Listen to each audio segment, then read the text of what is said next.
code 66, Deep Grooves Mastering, and this is the channel where cool stuff happens. Today we are going to pick back up on where we left off before, which is working on this Presto cutter head. If I'm honest, and usually I am, I really don't want to work on this. I have a lot of other things going on right now, and it's taken a lot for me to get myself to want to do this. But hey, here I am. Please let me know in comments if the mic is too low. I'm going to raise it a little bit right now, just in case. Yeah, maybe around there. Okay, so if I'm too loud or too soft, please let me know. Okay, let's grab out a sheet of paper.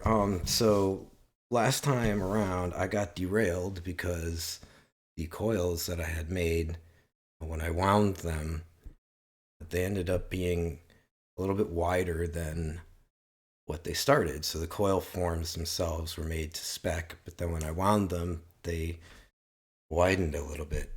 And in the past, I had that happen some, but not too bad. And I know why now. So I had changed my winding rod from how it used to be to a simpler way. The way that it used to be would have this problem, but not as much. The new, simpler way had this problem entirely.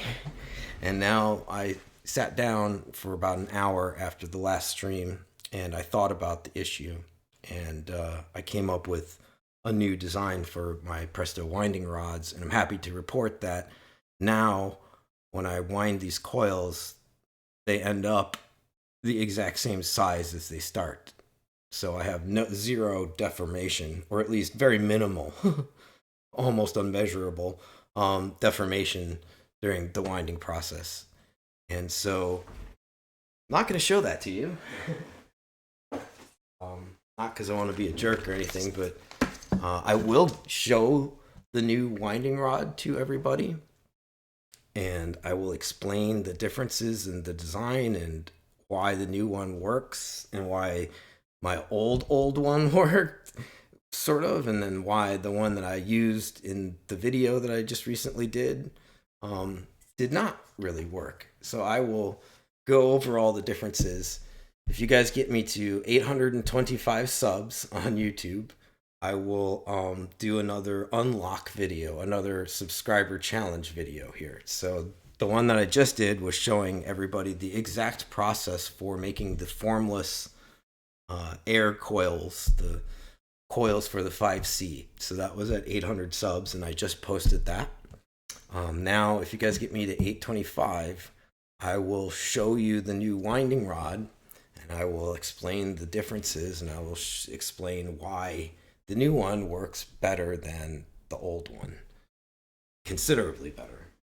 So the new coils that I made should go in very nicely. So a lot of today is going to be sort of a review of what I did before, because I took a lot of it apart.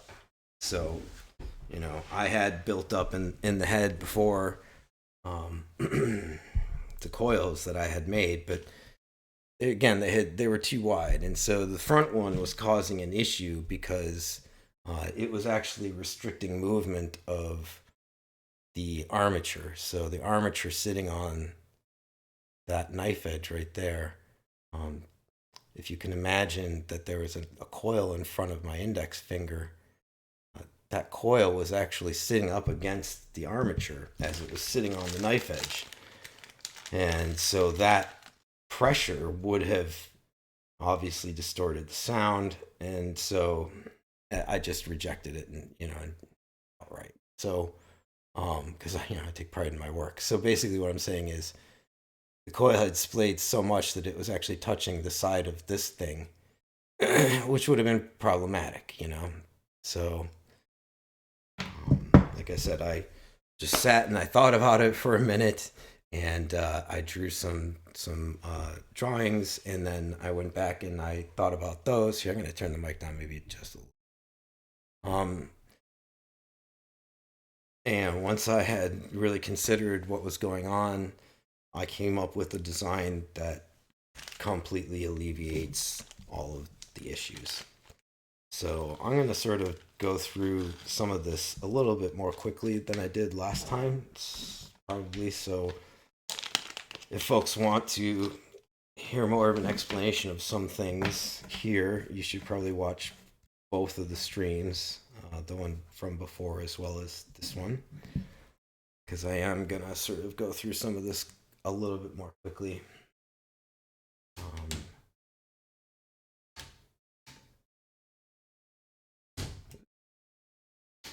So, trying to make sure I get more stuff in frame this time around than I did last time. Lighting is a little bit better. Yeah. So let me grab out the coils.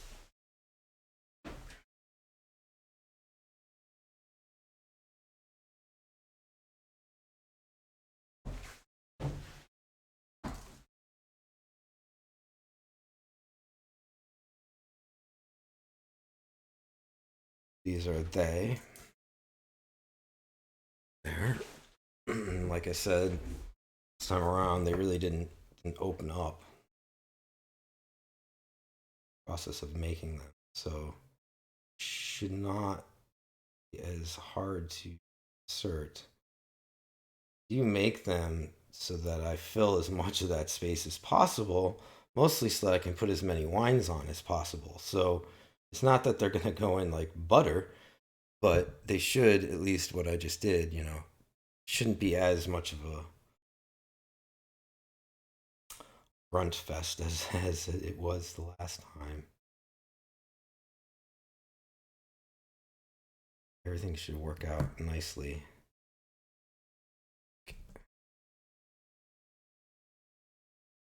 Enough. Well, let's find out.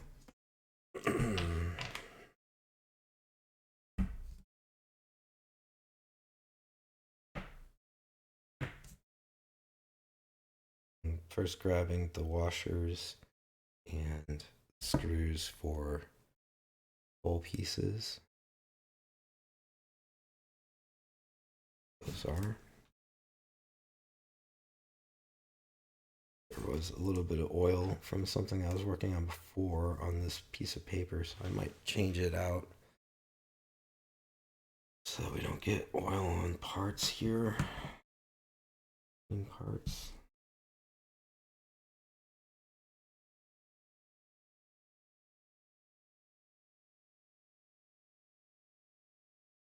Do that once I've got things a bit more manageable.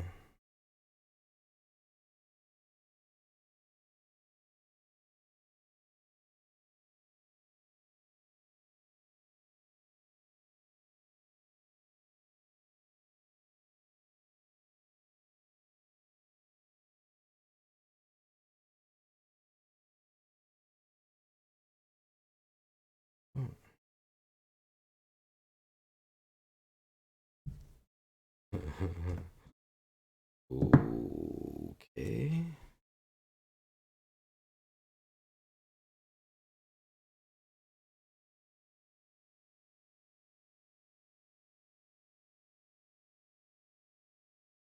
Yeah, well, that's it. Doesn't look exactly like the other one. Oh, interesting. Okay. Feeling this was like a clone screw. Sure has that look and feel. Doesn't quite match the other one. Look wise, I feel like it was cloned.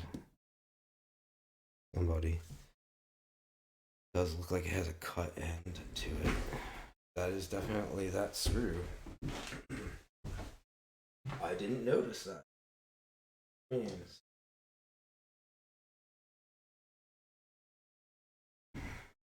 But I'd say partially I didn't notice that because, I'm talking and doing all this other stuff. But yeah, that definitely is the case. No match exactly.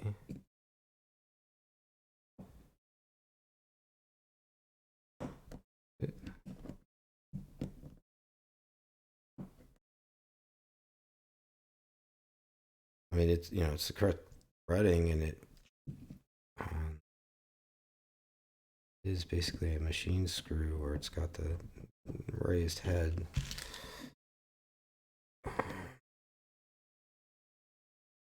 Doesn't matter. It works just fine. Did put the washer on it. I put these on the right way. No. I don't remember. I went through this the last time too, which is funny.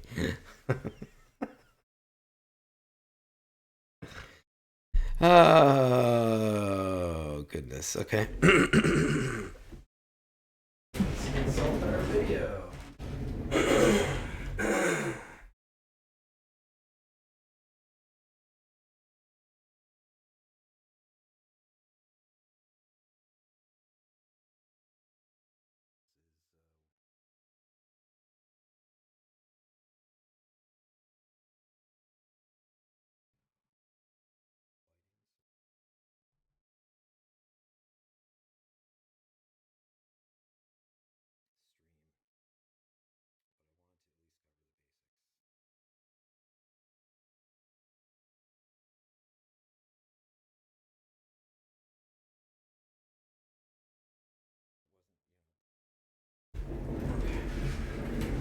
So I did put these on upside down.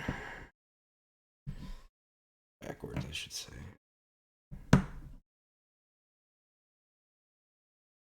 Check that. I did, in fact.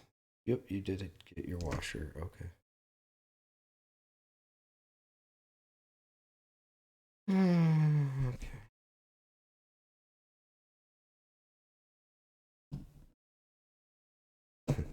For the bored individuals that will actually watch this, hi, how's it going?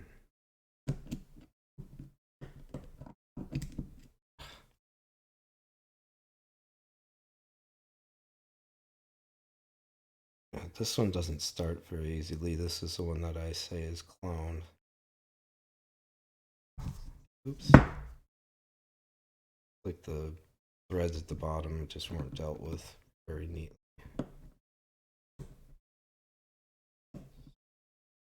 It doesn't start. It didn't want to start before either.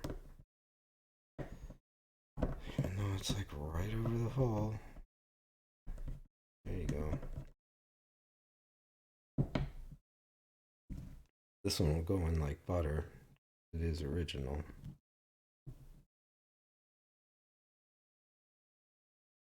And then, and what I was consulting was, is it the small end or the big end on top? These are the small ends, and these are the big ends. Big ends on top. Always. This is the armature. To do with it.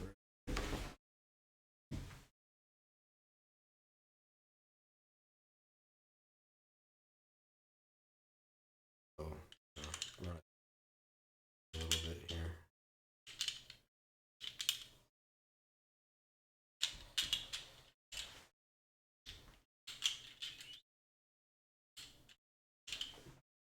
Hypothetically, it's randomly charged.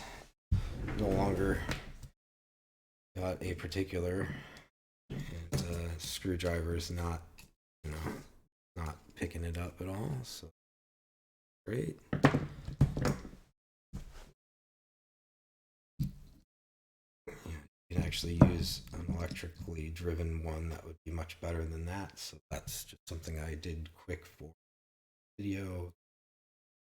Do that.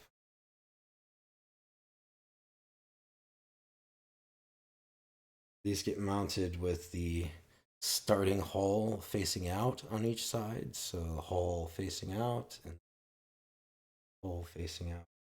I kind of want the leads to be on a certain side. I made these coils with the ends coming out a certain way.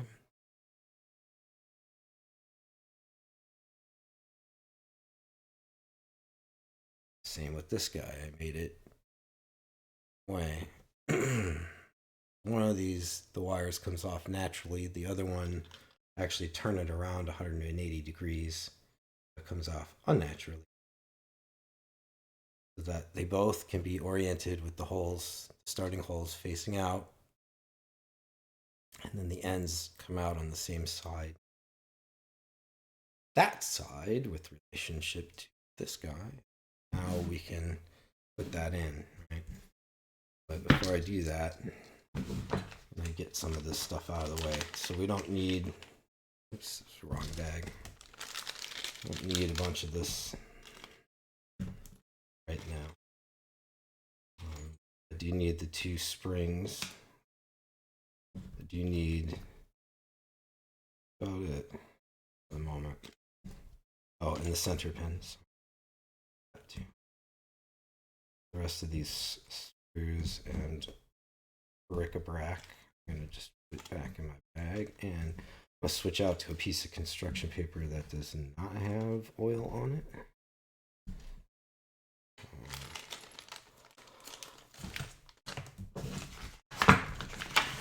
That also does, okay.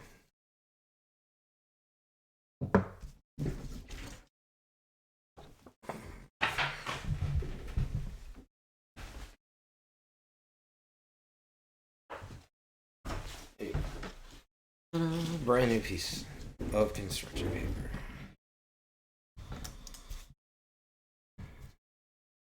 Just the items that we need for the moment.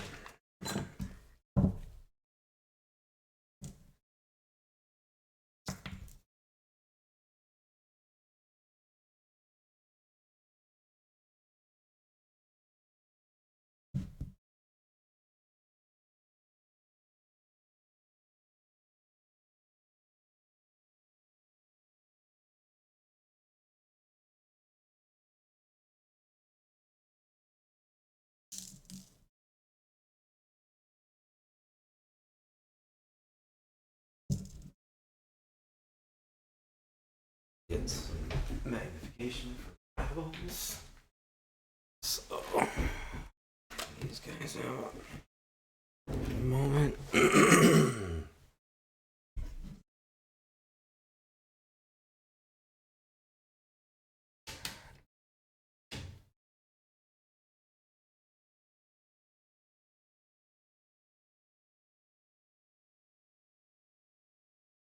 Y'all can see what it is that I'm doing.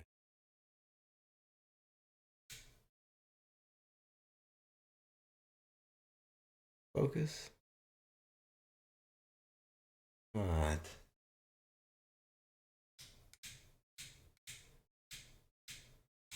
That's about it. Yeah, okay, it'll focus. Okay.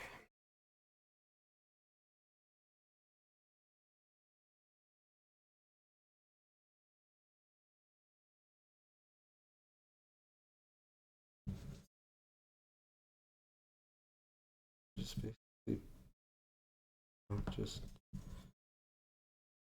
nurse these coils in with the armature. See, I can just nudge them in, nestle them in with my thumbs, and it's not fighting me or anything because, again, I resolved the issues with my winding rod. And so once I wind these coils and they come out of the winding machine, they are same size as what they started. Once I put the epoxy on them, that does not change their size in any way. So you can measure them after you have made them. You can measure them after you epoxy them, and they'll be the same. I'm happy to show you guys how that all worked. Came out. Get me to 825 subs. YouTube. That was, that worked out like a dream. And now also too, down underneath, this thing has room to move side to side. It's not being impeded by the, which it was definitely having that issue before. So here, I'll get this back in frame. So the before the coil was so wide that it was actually touching the side of the armature. Got clearance on the sides, so the armature can move freely, and everything will be hunky dory. It'll be nice and nice. So what we're gonna do real quick is get this guy sort of initially all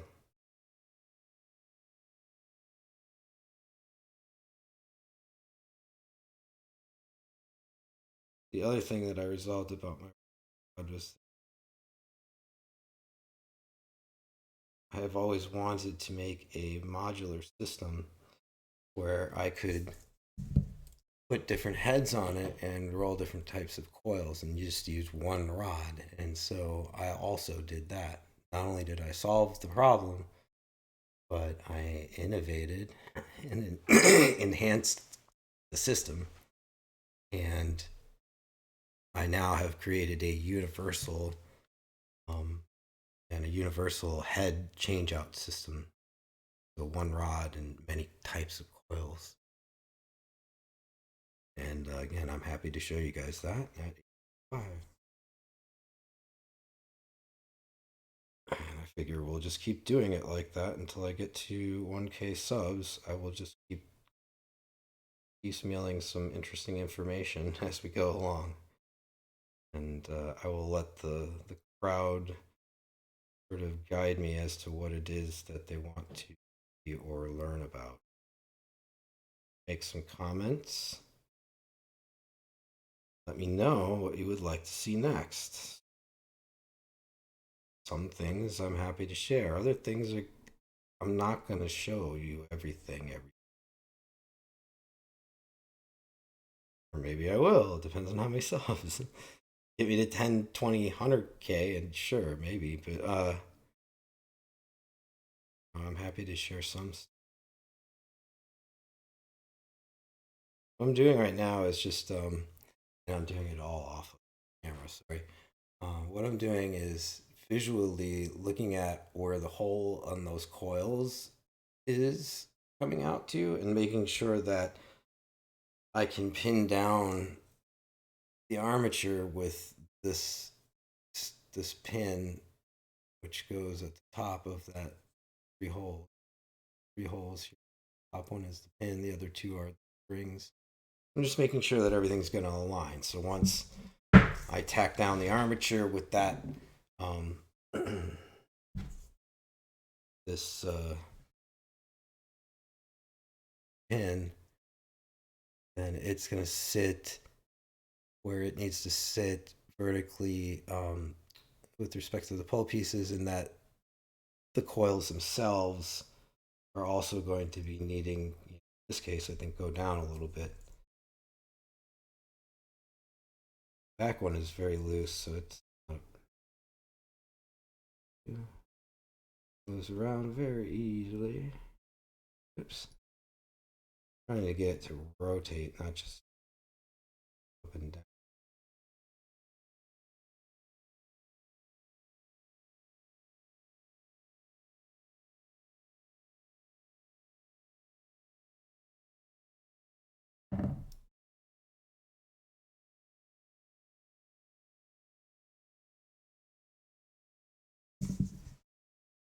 I do want it to rotate. I don't want it sitting right.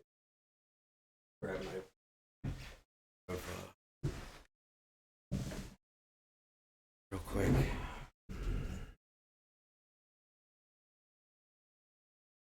I wanted that side to go down. The other side. Cool. Be sitting relatively where it needs.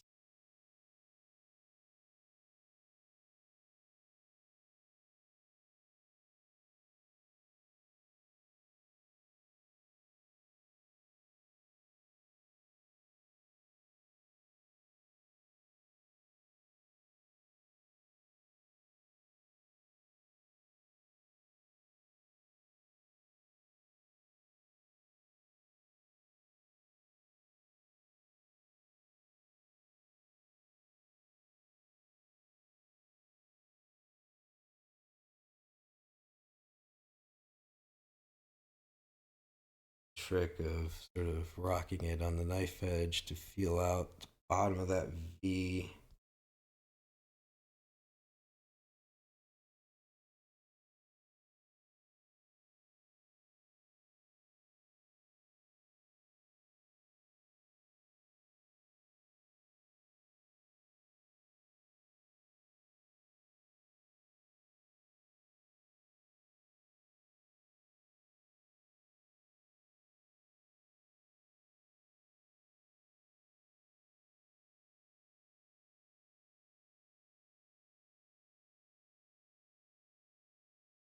Catch that screwdriver hand, ladies and gentlemen.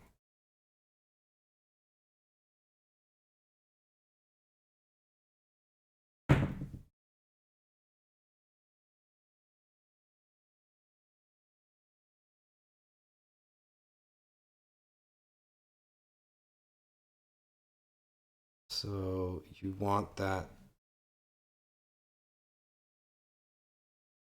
and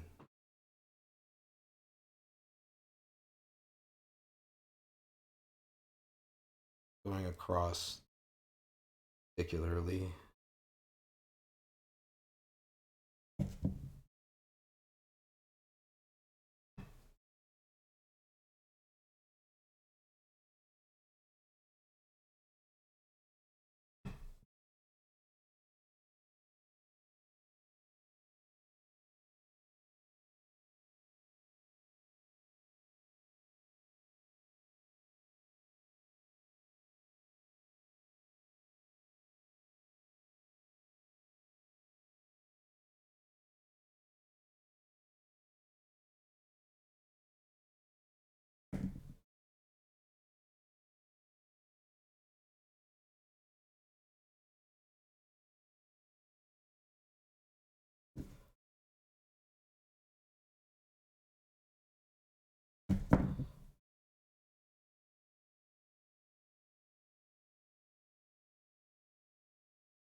And you don't want it to be tight, and it's just sort of an initial alignment. And then in the prior video, I had already put the 2 set screws in for those guys. So one of the set screws is typically going to be not just cup but socketed, and so you want to use that one for the center pin. The other ones will probably just be cupped. Sort of a pain in the butt. If I had more time, I would have taken those to my mini lathe, mini metal lathe. Actually socketed them instead of how they are right now, which are cupped, but fine. They'll be fine. The only real difference is just, as you'll see in a minute, socketed, it's a lot easier to know that they're in exactly the right place. So as you go to tighten this, start holding this thing up by me, so move the camera up. As you go to tighten these, like do right here, see that it's sort of, it's snaking towards reciprocal plate, and so there's a little hole in that plate. Gotta get it into. It needs to be in that hole, and it needs to be perfectly in this cup. And if it's not perfectly in that cup, then as you're turning it right now, you'll see the base of it make like a really wide circular pattern, meaning it's on like the tip of the cup, not inside of the cup. I want to make sure that those are actually inside of the cup of that screw, also inside of the cup of the plate. One being a lot easier to achieve because you can see it, the other one can't see it because it's down in there.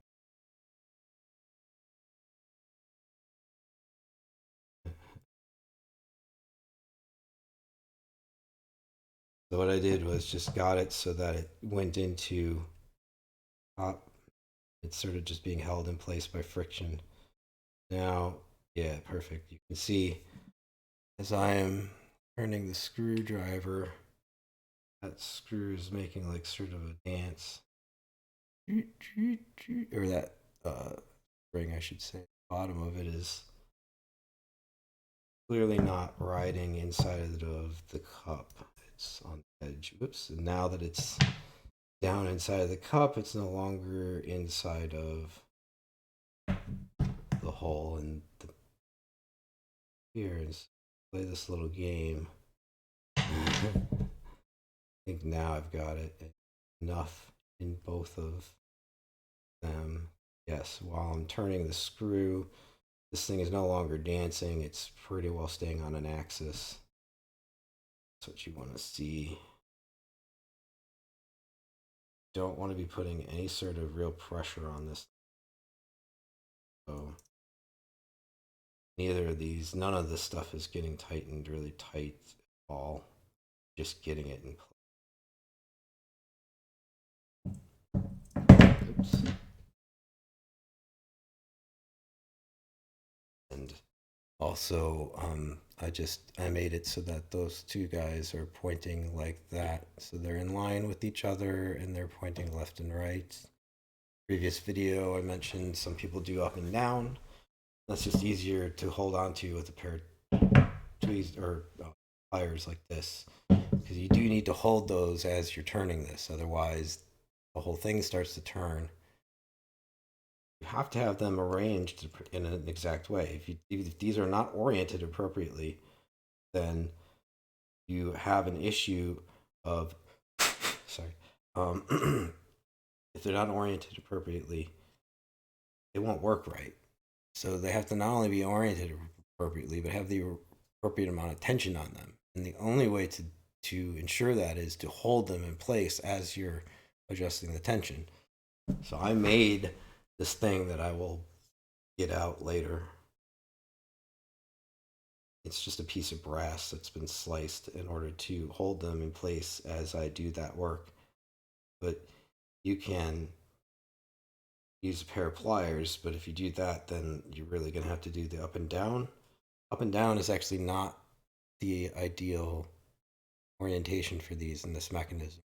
Outward like that is, and that's important. And so just took a piece of brass that will fit in and put a slit in it, and that holds those things in place as I do the adjustments. Anyway, what I'm going to do right now real quick is just sort of look to make sure that there's a little bit of a gap top and bottom, and make an initial say, okay, does that look like it's sort of being held perpendicular? I don't.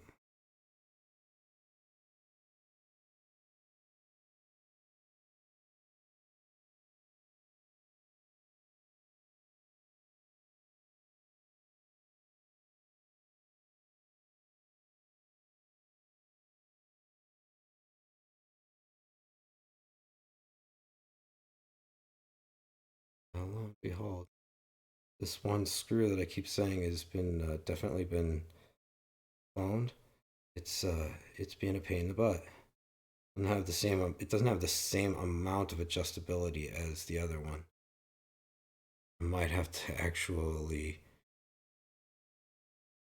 I might have to put it on the metal lathe because the head of it's too wide.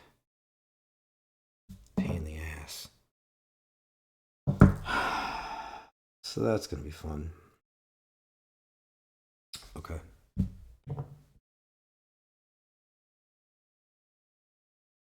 Deal with the leads.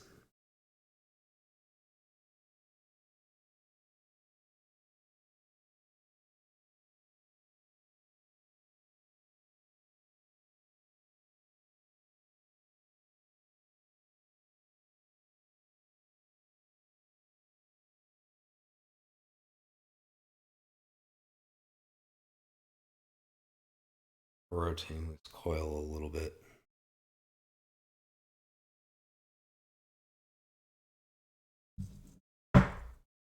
what I'm gonna do very first thing is I'm going to join the ends of these two coils together. The oops.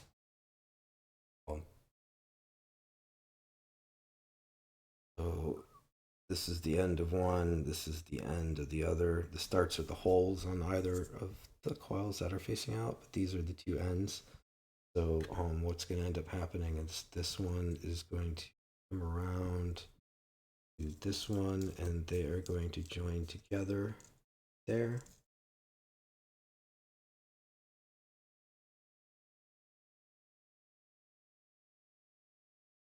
Looking at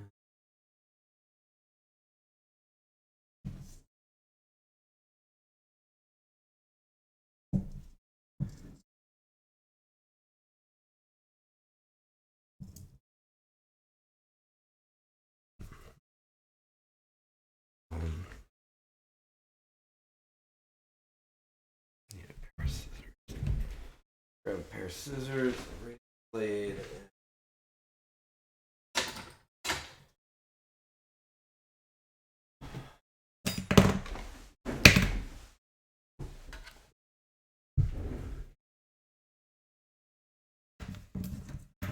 Don't need much, but you do want about the same length on each one.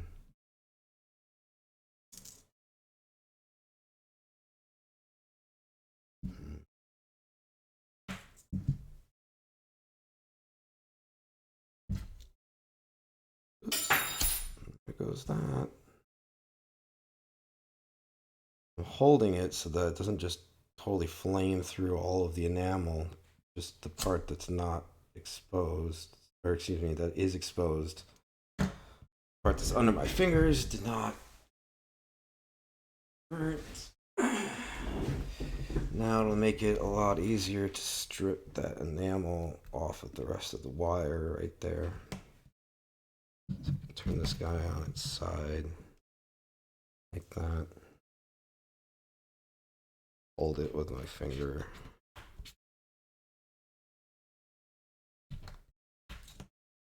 Some enamel and turn it. Strip some enamel. Rinse and repeat. Once I do this, both of them, I can twist these two together, and I can solder them. They will form a connection right there.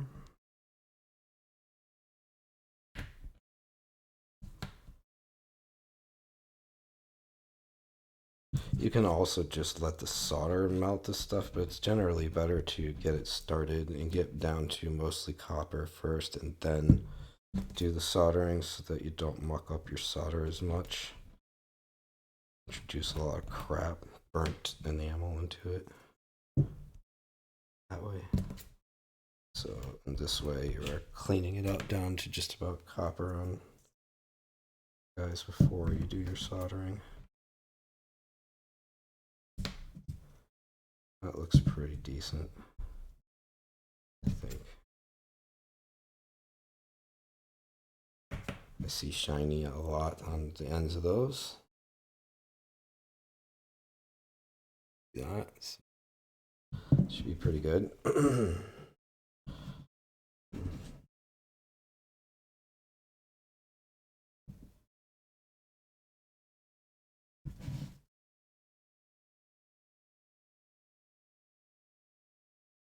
Now what I'm going to do is just twist these together. Twist them together all the way back to sort of the source. So you can see I've got one lead traveling from the other coil over, right?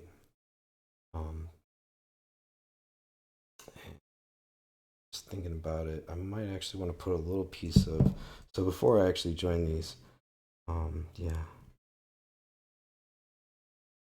Forgot to put a little piece of shrink wrap. Let me just do. So actually, Let me rewind.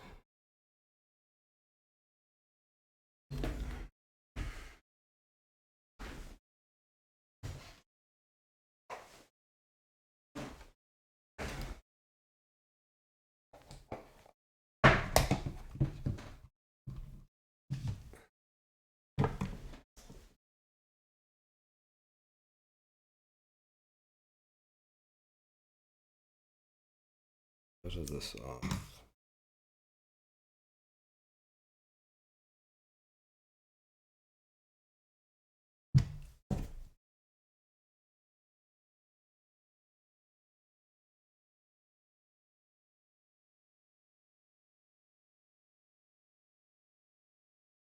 Straighten it out a bit first. I'll actually get started. There we go.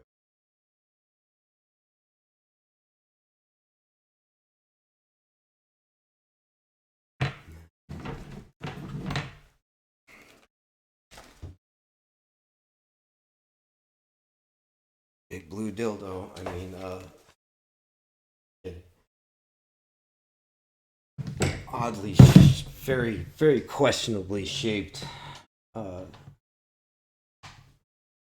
heat shrink gun here.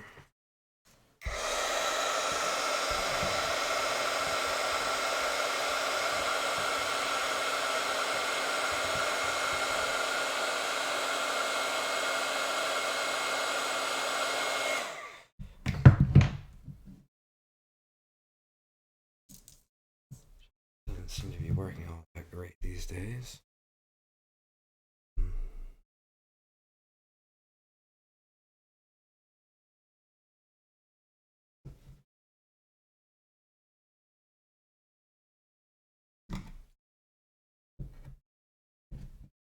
I used to do these two wires together. I actually think it seems to make more sense to not do that anymore. You use separate heat shrink over them.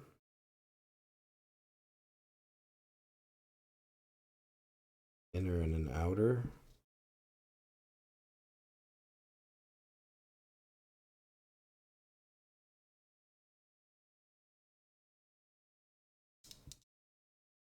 See what I mean?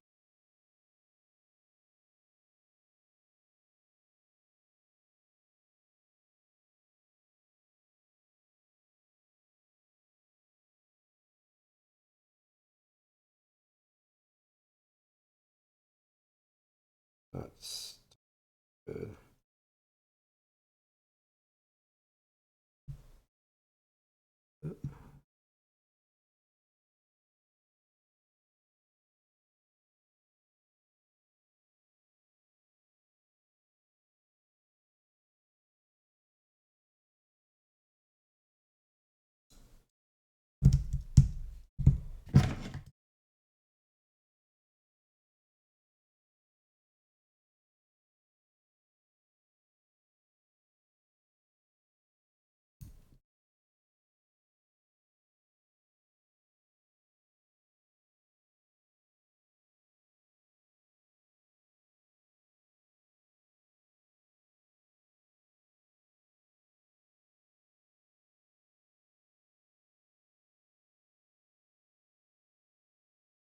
So I don't have the patience for that at the moment. Did it. Totally fine, doesn't really overkill double wrap this anyway, but better about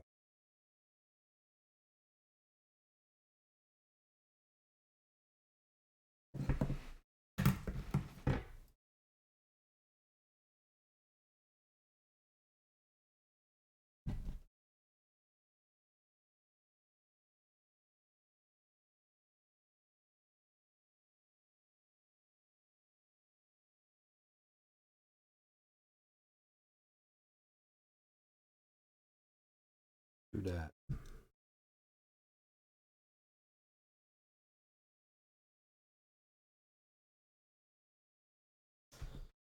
All right, I'm just gonna do them separate.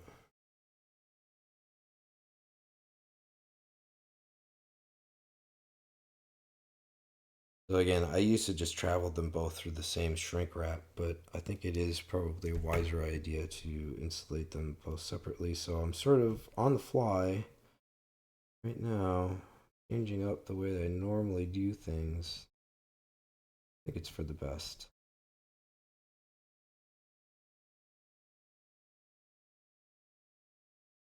Those two will come together after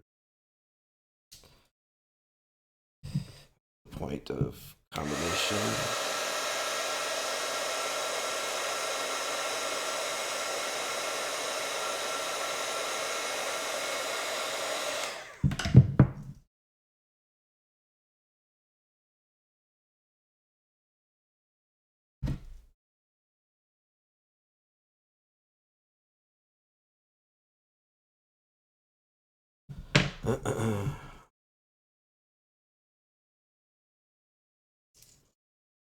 Back to twisting this guy.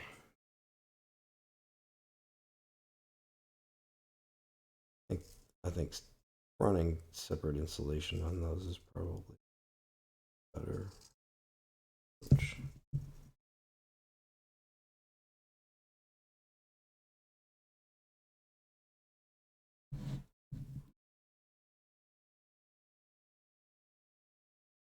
Sort of glued itself onto the other. There we go. That's what I want.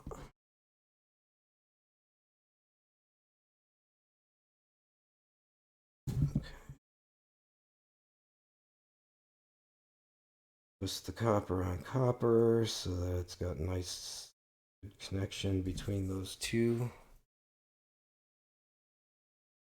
Twist it all the way up, and I made sure to twist at the end, which is where the copper, exposed copper is. That's the most important part.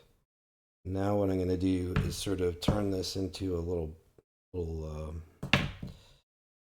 not a ball, but I don't know. I can imagine a little place where some solder might actually want to well up, right? Because solder really won't stick very easily to the two leads just sticking out like that. But if you sort of turn it into a circle and make a little well, guess what? You'll actually have a very good chance of some solder sticking there. But again, to try to just solder the two wires and pull your soldering iron away and have some solder stick on the wires good enough, like a blob, yeah, good luck with that. Be there for 5 hours. But if you form yourself out of the ends of those wires a little perch, right, a little circular area,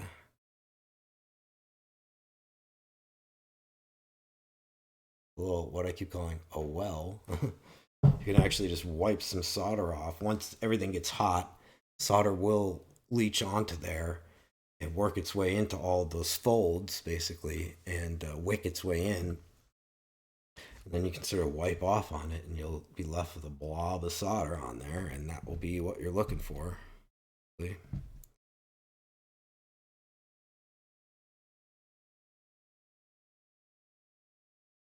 So once I deal with these leads, I'm gonna attach the external wiring, strain relief, and the actual the block, terminal block, and we'll solder everything together. And at that point, we'll actually be able to run a little juice through this thing and hear it work, see something happen. Yeah, it's not going to be in tune or anything like that, but we'll be able to actually get some movement, demonstrate the fact that it will actually work again.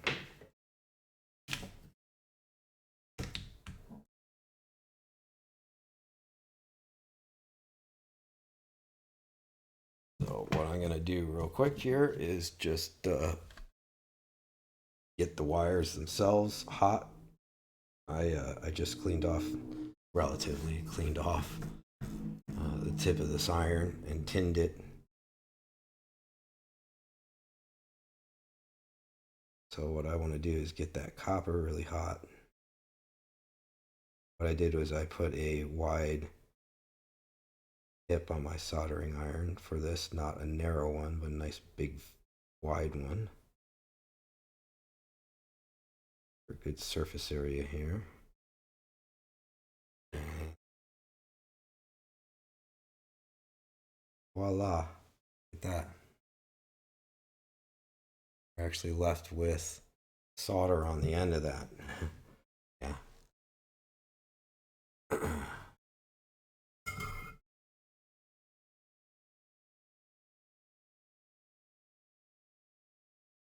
So now, hold this over.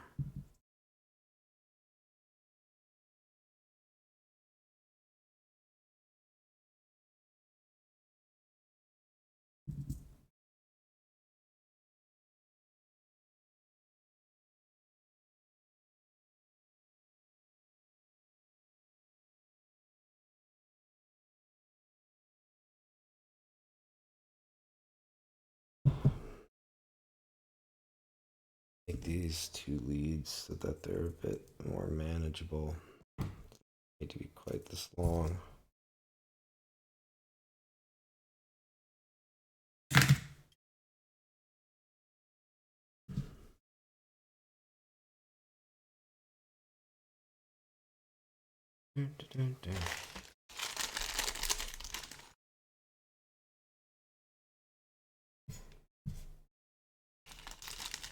So I need the terminal block, and I need the strain relief, and I need the 3 screws that hold these things in place.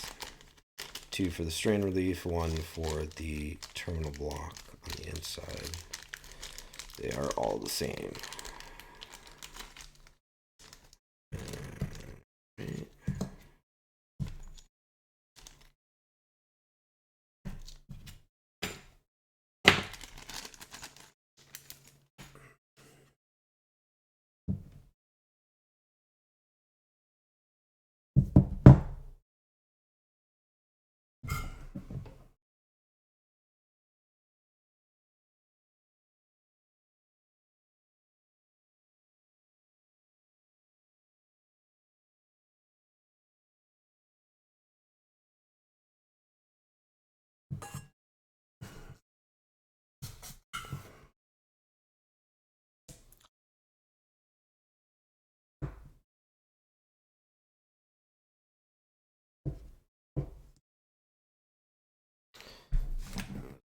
Plenty of excess solder on that guy.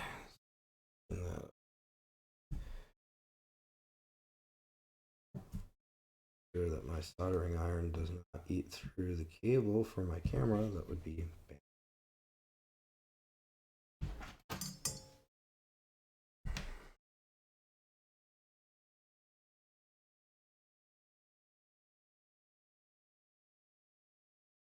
A piece of short shrink, approximate height of the strain relief underneath there.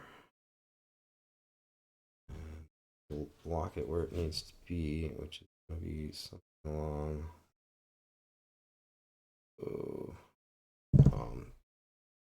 definitely those leads are going to be a bit too long right now.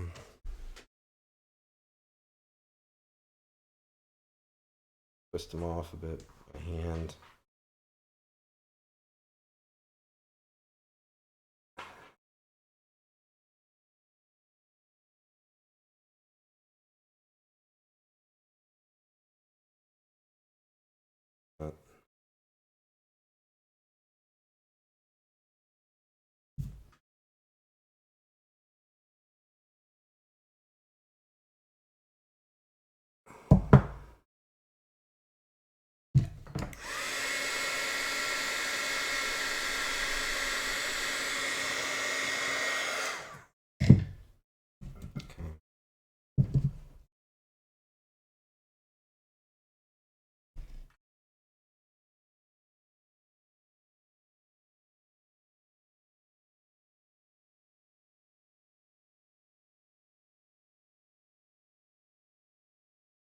Orientate.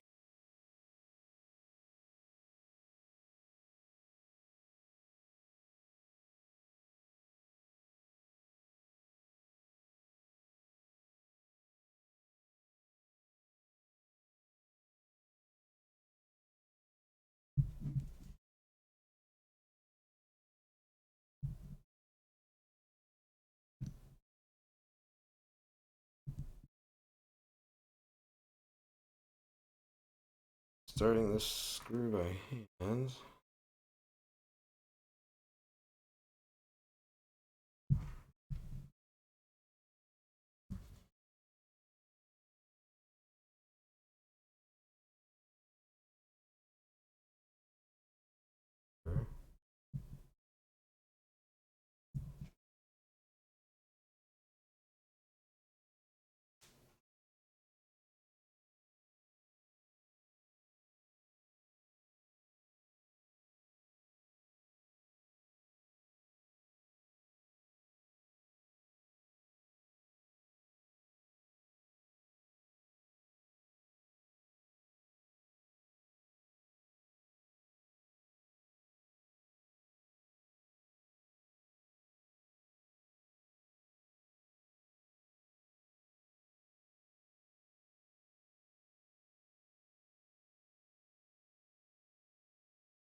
Essentially, not 100% locking that down yet. I might or might not need to adjust.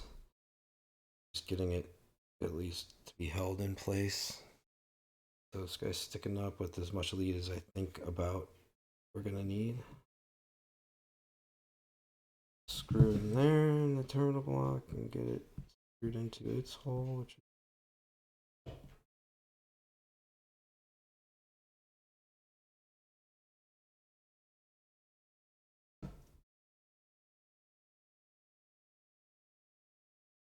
some of the dimensions are just really weird. Where this terminal block is a little inconvenient. The fact that there's like the fact that like you can see part of the back of this part of this piece you can see through the slit right there. Why? Like what? That's weird. You know? Right. Look straight down here. You see or that, and it just seems like that's just goofy. I don't know. There's a couple of spots in the dimensions of this head that are just a little. You're just like, man, they should have just done that a little bit cleaner, maybe. But at the same time, things have to be the way that they have to be for it all to line up and for the case to fit on and everything, and for them to be able to make these parts as cheaply as possible and all of that. But at the same time, it's not 100% elegant or anything, you know? Like, you can definitely see where they cut some corners. I'm just trying to get this to go on relatively straight across. Doesn't have to be perfect, but close to that. Um,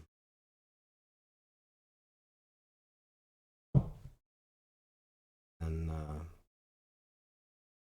basically, we're going to play this game of wrapping the leads around. So,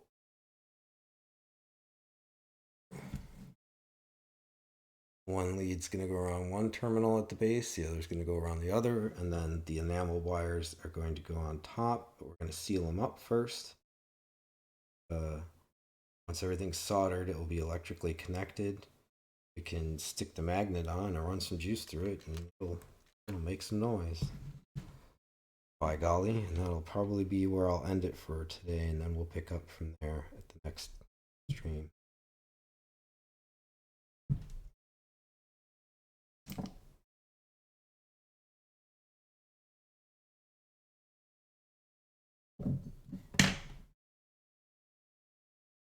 Like I was saying, I might want to adjust those a bit, and I do.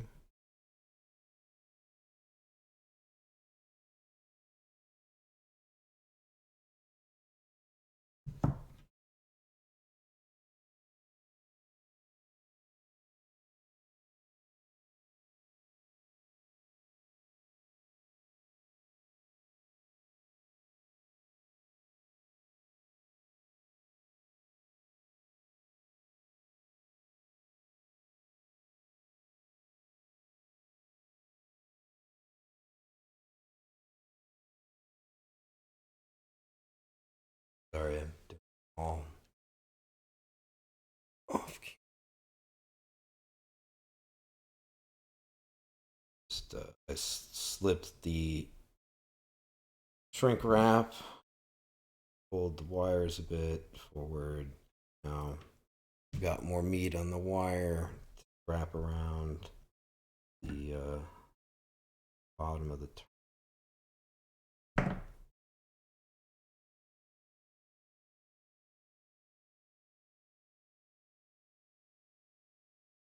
and anybody didn't see the last one, this is lightly tinned copper, so this may appear to be steel wire, but it is not. It is tinned copper wire.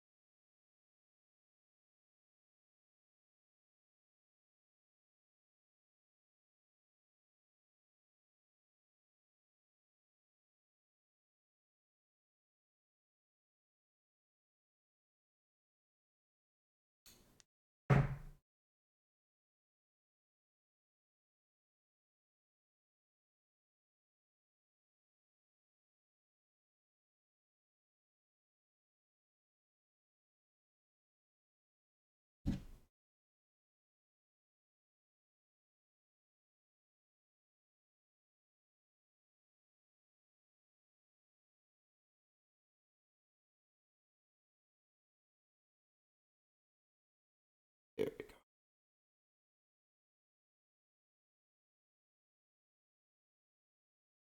go. Okay. Plug in the turn. Pretty good.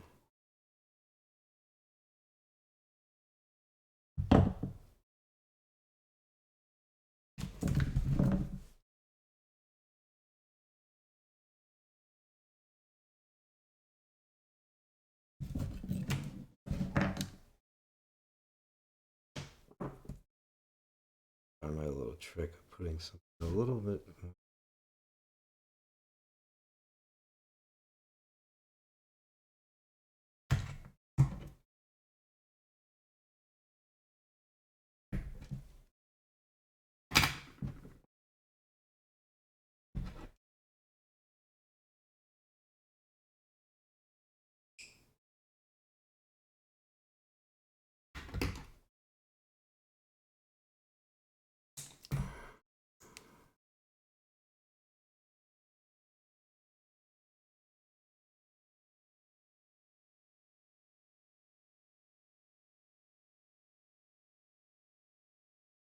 Shorter.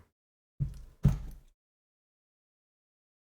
just want to put a little something in that's a bit stiff to keep this stuff flat. Great. That is non-conductive and non-magnetically conductive. And a little tiny piece of a toothpick. We'll go in there underneath the wire wrap, and that should keep the wire wrap really straight. That should keep that whole thing flat-ish.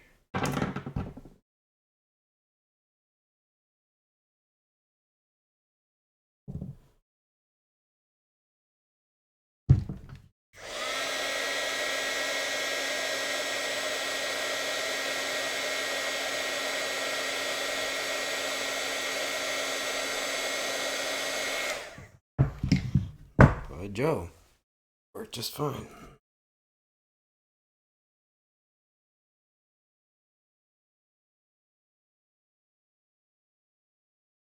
Now what I'm doing is just wrapping the wire. I'm tapping my magnification against the lamp.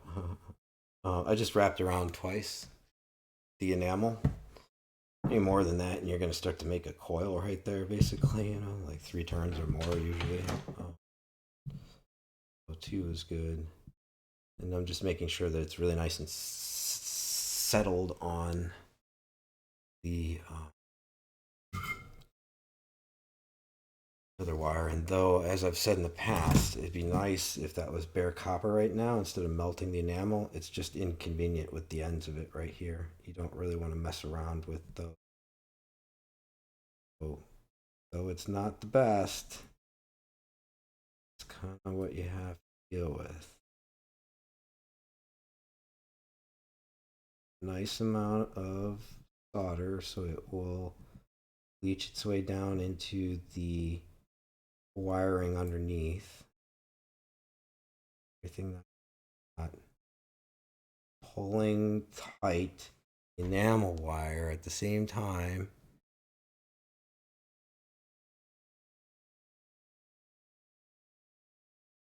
Find a place. I can see that I should have.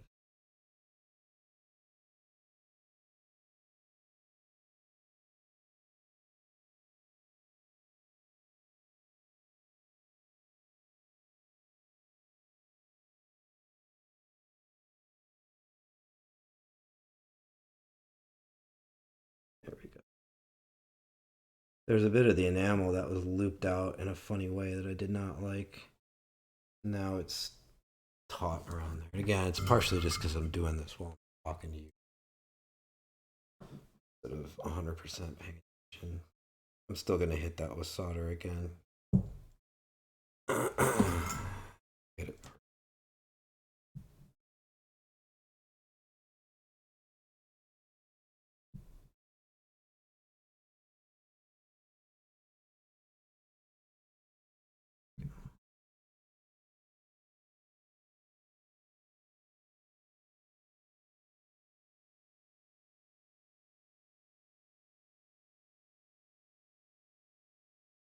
More or less what I want, at least on that visible side.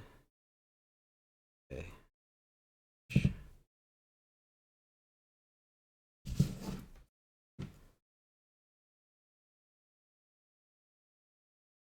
I'm just making sure to blanket everything in solder. Make sure that I have the best weld possible right there. And then split the end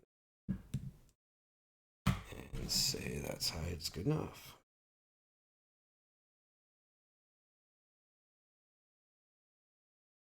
After. We can also touch that up later too. Not doing a live stream. This one can just take a thin piece there.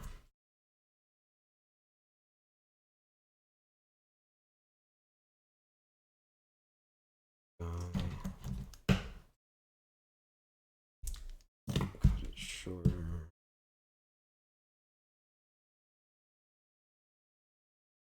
That was too.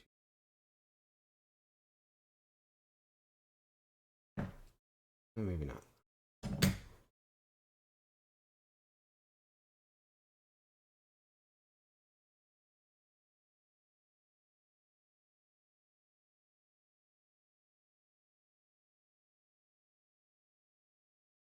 Buck's getting huffy.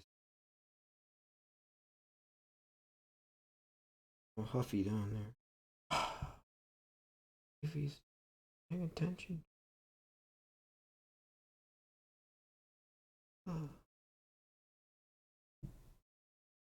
At the top.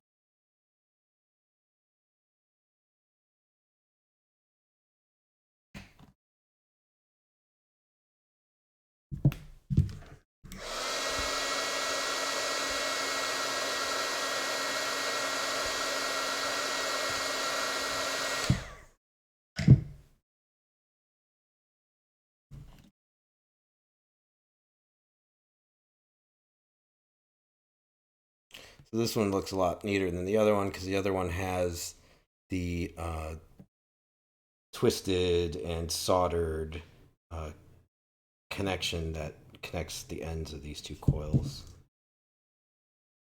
It's pregnant, if you will. This one is not.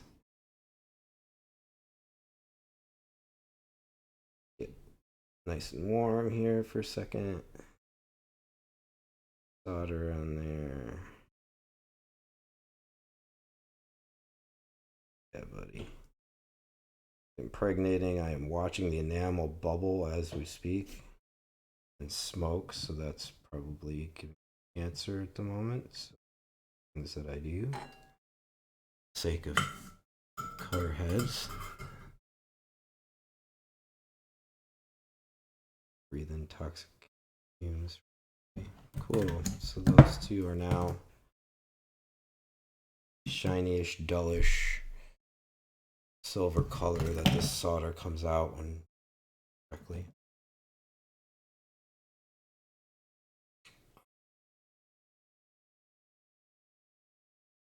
And so what we should be able to do right now is just measure resistance across there.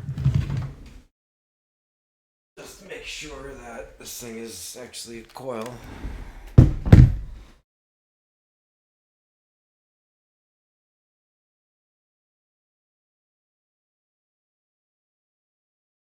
Right now I'm measuring, this is 8 ohms DC. That will be more AC. Should be somewhere. I'm hoping it should be not. It's not going to quite be 16. I think it'll be more like 15 ohms or 14 point something. That's what it's going to end up being, but it's going to sound good. I guarantee that. Right now, it's going to be nice. So, can do real quick.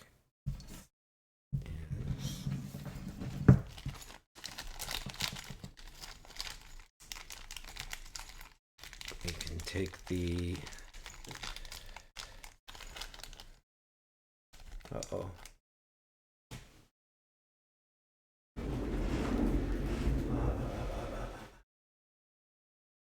Hi, buddy.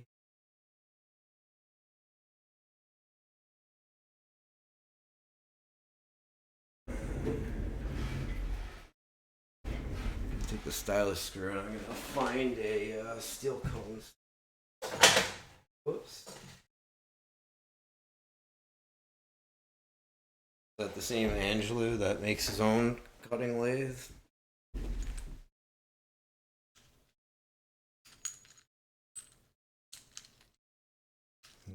Yeah.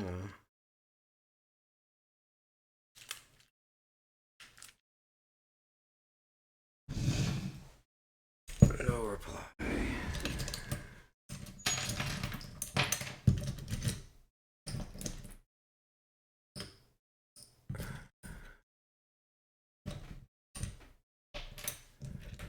Somewhere in there I have one of these things, I swear.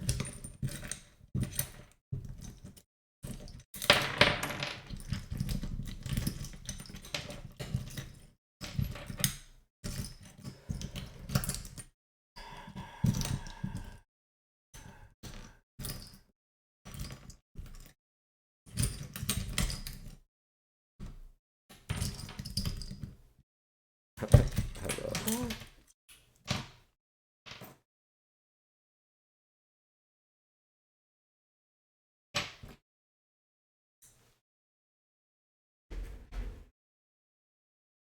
No.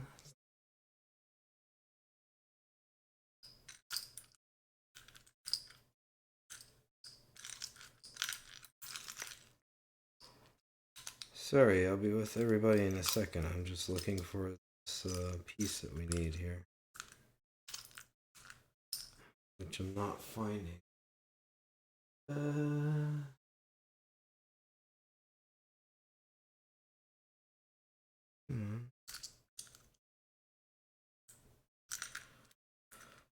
Just about anything will work, but.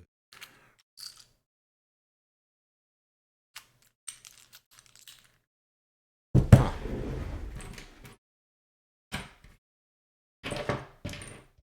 Where is this thing hiding at?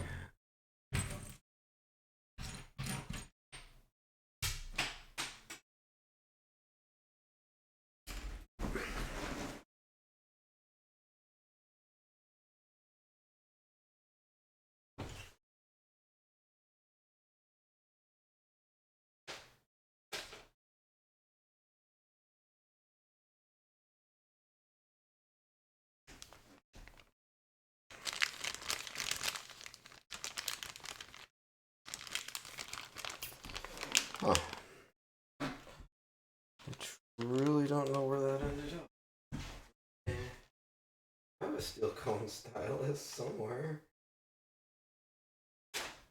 Okay. A couple of them.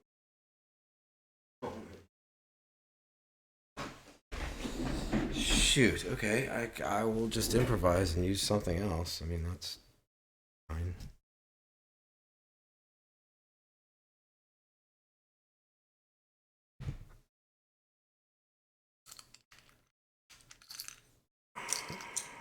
Yeah, I don't want to waste any more time. That's too bad. I don't know what happened to those. Oh, somewhere.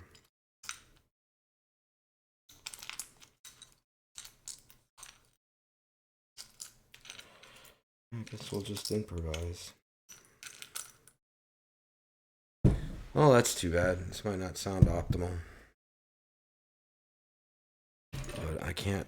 I don't know where my stylus is at.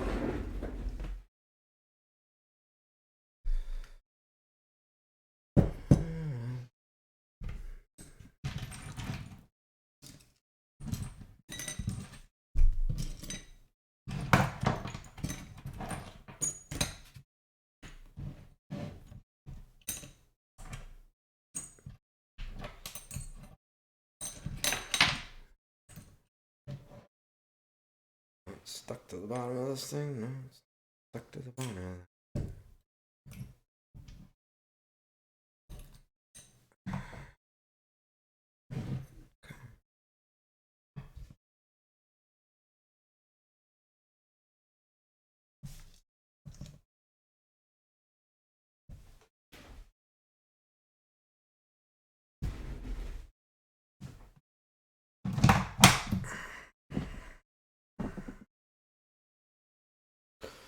Whatever, I'll just use a piece of needle for right now.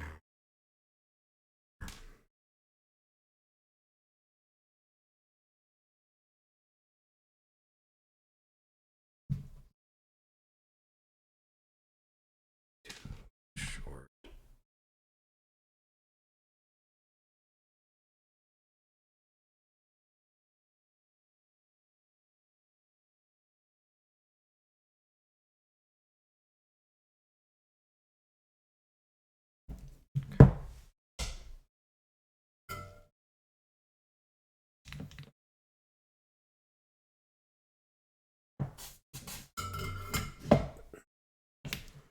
Just cleaned up the tip of my soldering iron and put it away. I'm gonna tidy up a little bit over here. Get some stuff out of the way.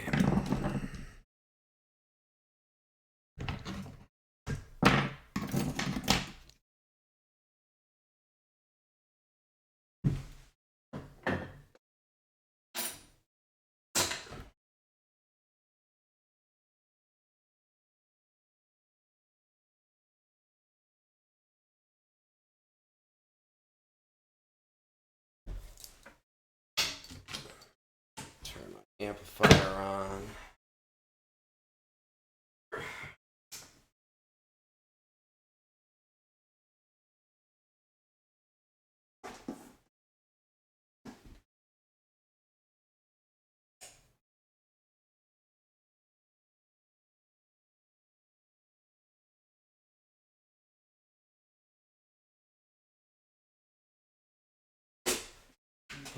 There we go.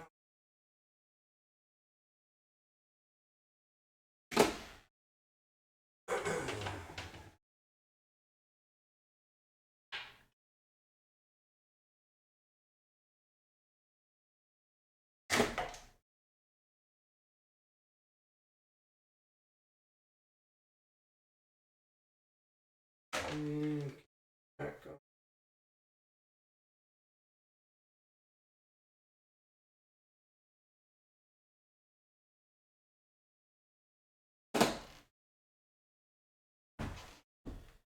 Volume.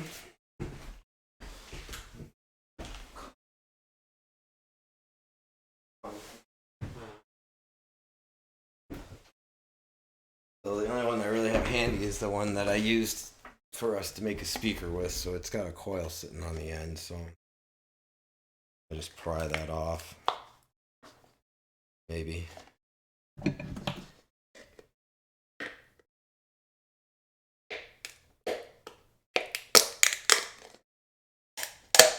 Great.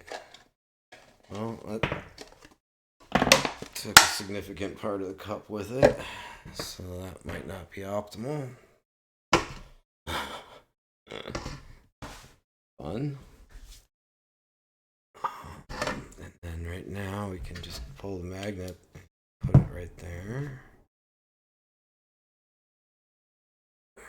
And now the pull pieces are not in the right place. You know, the tension's not right, etc., etc. So this is not going to sound great. Should make noise though.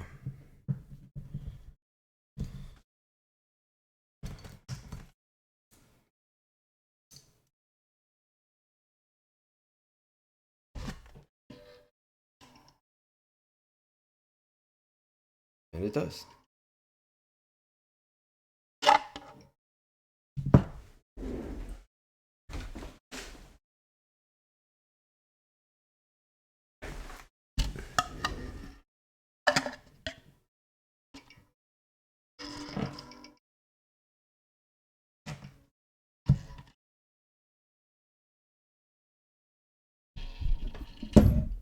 Oops.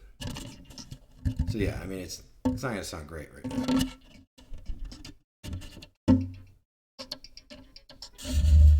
But it is definitely making it.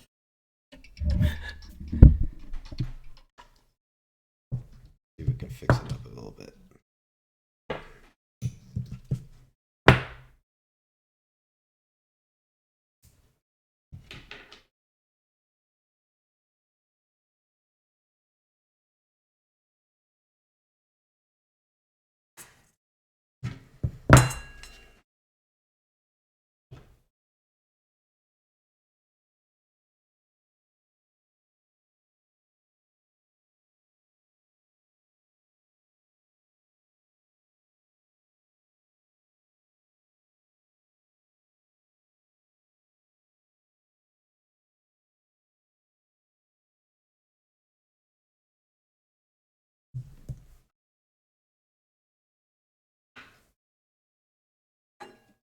And it's making noise right now by itself. There's no magnet on there.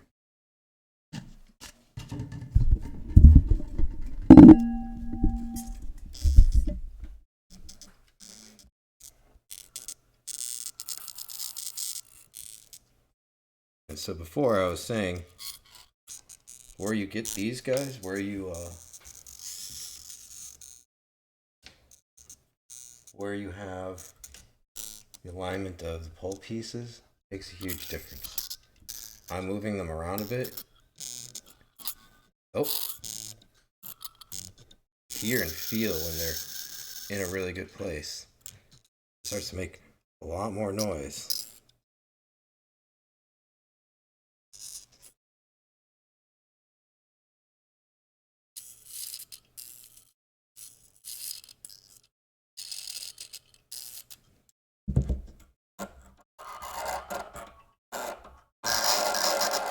You hear that?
One screw is being a real bitch.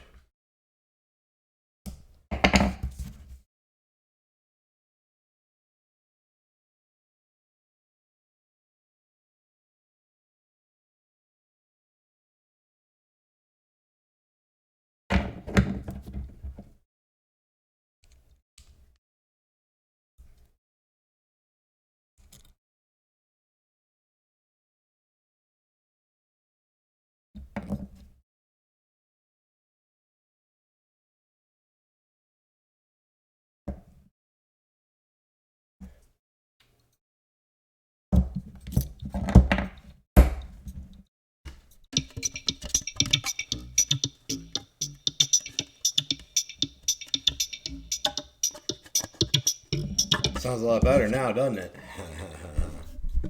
I know the answer. Yes.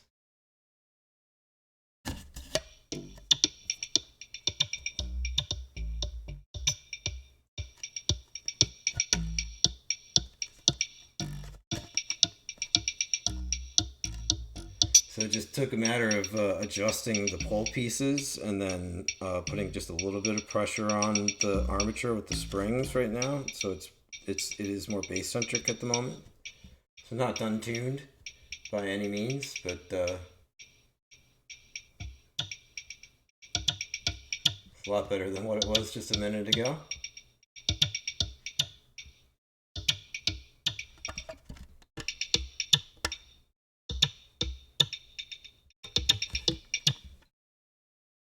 Yeah, it's not really not in bad shape right now.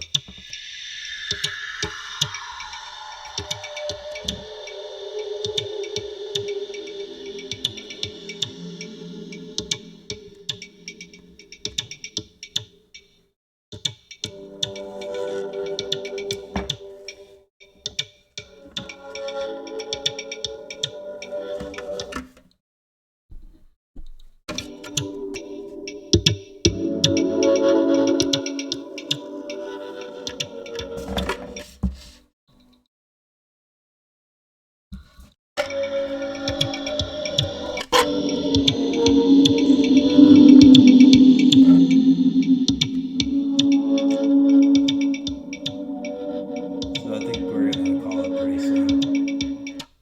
I think I think that's gonna be about it for this stream.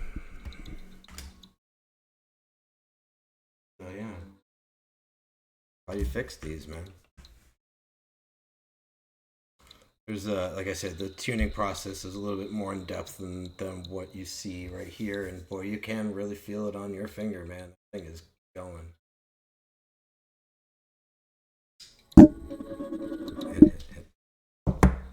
So I'm gonna call it for tonight. Thank you very much, anybody who is watching this now or who will be watching this after the fact when it gets up onto YouTube. Much appreciated. Thank you for your support. Please do subscribe to me on YouTube. That does help. That will help. Once I get to 825 subscribers, I will show you guys how I improve the winding rod so that I'm ending up with properly sized coils. They're not getting any wider as a result of winding. And yeah, I will, leave it as it is right now, and we'll pick up in the next stream as you see it right now. And there's not a whole lot left to do, so I mean, do the tuning on this head, and then we will glue things down with a bit of wood glue, let that sit, and that will pretty much be it for the head. So I'll install the damper, sorry, and put the case on, and that will be pretty much it. So yeah, look out for that for next time.